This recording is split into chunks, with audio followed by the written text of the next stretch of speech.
Membangun tabiat adalah tajuk renungan pagi kita 15 Julai 2020. Demikianlah sekarang tidak ada penghukuman bagi mereka yang ada di dalam Kristus Yesus.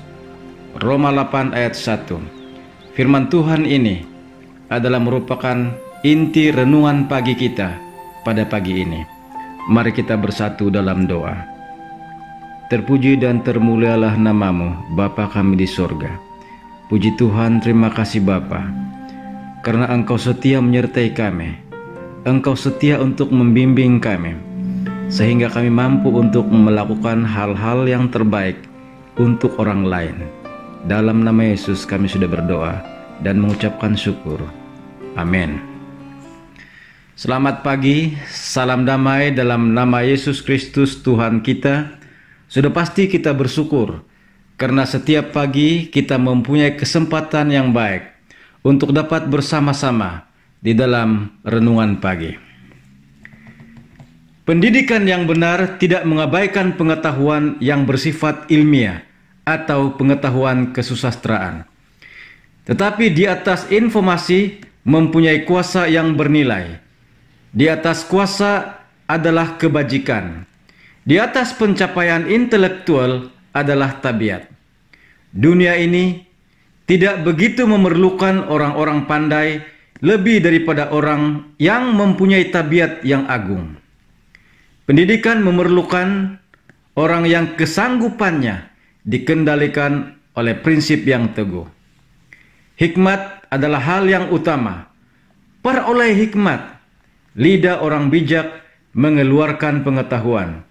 Amsal 4 ayat 7 dan Amsal 15 ayat 2. Pendidikan yang benar mengajarkan kebijaksanaan ini. Pendidikan yang benar mengajarkan penggunaan yang terbaik, bukan hanya satu, melainkan segala kuasa dan kecekapan. Dengan demikian, pendidikan yang benar mencakup segenap lingkaran kewajiban kepada diri sendiri, kepada dunia, dan kepada Allah. Pembangunan tabiat adalah tugas terpenting yang pernah dipercayakan kepada manusia dan belum pernah sebelumnya hal itu dipelajari lebih penting daripada sekarang ini. Belum pernah ada generasi manusia sebelumnya yang menghadapi masalah yang begitu penting. Belum pernah sebelumnya anak-anak muda, laki-laki dan wanita menghadapi bahaya yang begitu besar daripada yang mereka hadapi sekarang ini. Pada masa seperti ini, apakah kecenderungan pendidikan yang diberikan? Kepada motif apakah penarikan paling sering dilakukan? Jawabannya kepada kepentingan diri sendiri. Banyak pendidikan yang diberikan bertentangan dengan nama yang sebenarnya.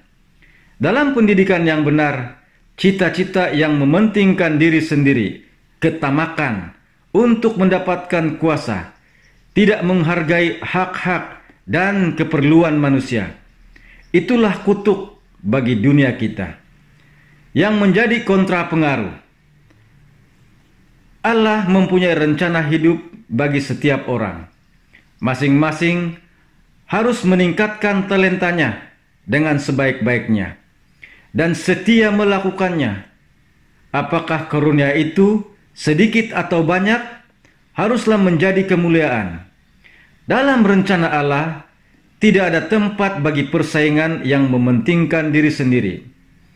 Mereka yang mengukur dirinya sendiri dengan ukuran mereka sendiri dan membandingkan dirinya dengan diri mereka sendiri, alangkah bodohnya mereka. 2 Korintus 10 ayat 12. Apa yang kita lakukan, baiklah kita lakukan dengan kekuatan yang dianugerahkan Allah. 1 Petrus 4 ayat 11. Hendaklah melakukan dengan segenap hatimu seperti untuk Tuhan dan bukan untuk manusia.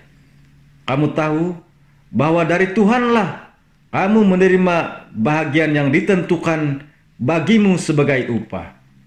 Kristus adalah Tuhan dan kamu hambanya. Kolose 3 ayat 23 dan 24.